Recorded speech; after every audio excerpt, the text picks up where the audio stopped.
আবারও ভয়াবহ দুর্ঘটনা রানাঘাটে নির্মাণ কার্য চলার সময় হুড়মুড়িয়ে ভেঙে পড়ল নির্মাণ কাজের একাংশ। গুরুতর আহত 5 জন আহতদের উদ্ধার করে চিকিৎসার জন্য পাঠানো হয় হাসপাতালে। রানাঘাটে আনুলিয়া দত্তবাজারের রবিবার বিকেলের এই ঘটনায় ব্যাপক চাঞ্চল্য দেখা দিয়েছে। এই বাজার সংলগ্ন একটি নির্মাণ কাজ হচ্ছিল, আর সেখানে বাঁশ ঢালাইয়ের তক্তা দিয়ে বাঁধা হচ্ছিল। আচমকা হুড়মুড়িয়ে ভেঙে পড়ে গোটা অংশটি।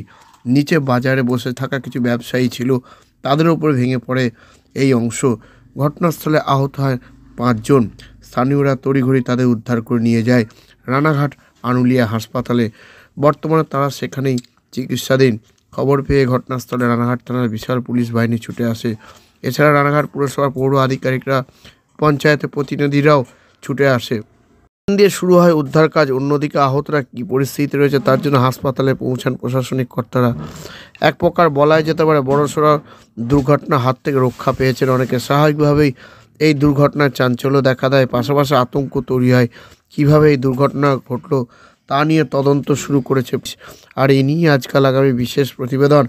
রানাঘাটে হুড়মুড়িয়ে ভেঙে পড়ল নির্মাণ কাজের একাংশ, আহত 5, তদন্তে পুলিশ। হট করে হুড়মুড় করে ভেঙে পড়লো, তারপরে নিচে চাপা পড়ে গেছিলাম, যে হালকা লাগিয়ে দিয়ে হালকা পড়েছে, ওটা কাজ চলছিল। হ্যাঁ, সেই সময় হট করে ভেঙে হুড়মুড় করে এসে ভেঙে পড়লো। নিচে চাপা পড়ে গেছিলাম, সবাই এসে টেন নিচে অনেকজন, একজনের পা কেটে গেছে পুরো, পড়ে গেছিলাম। ওটা আমার মাথার পরে পড়ি নেই, ওই জন্য ভাগে চড়ে বেঁচে গেছে। আমার হালকা এই যে কপালে লেগেছে, এই যে দেখো। আমার দোকানদারি করছি, ওটা হুড়মুড় করে ভেঙে পড়লো। ঘর বিল্ডিংটা তৈরি হচ্ছিল, নিশ্চিত খেলাম না, হঠাৎ থেকে ভ্রমণ করে ভেঙে পড়লো। মোটামুটি অনেক কজন, এখনো পুরো সব জানা যায়নি। সব হসপিটাল নিয়ে গেছে। না, আজকে ঢালাই চলছিল না, অন্য কাজ চলছিল। হ্যাঁ, ভাড়া টাড়া বাড়ছিল, সব রকম কাজ চলছিল। ওটা টোটালটাই ভেঙে পড়ে। আচ্ছা, একদম আর্টস করা হচ্ছিল, ডিজাইন করা হচ্ছিল, সেই ডিজাইনটাই ভেঙে পড়ে।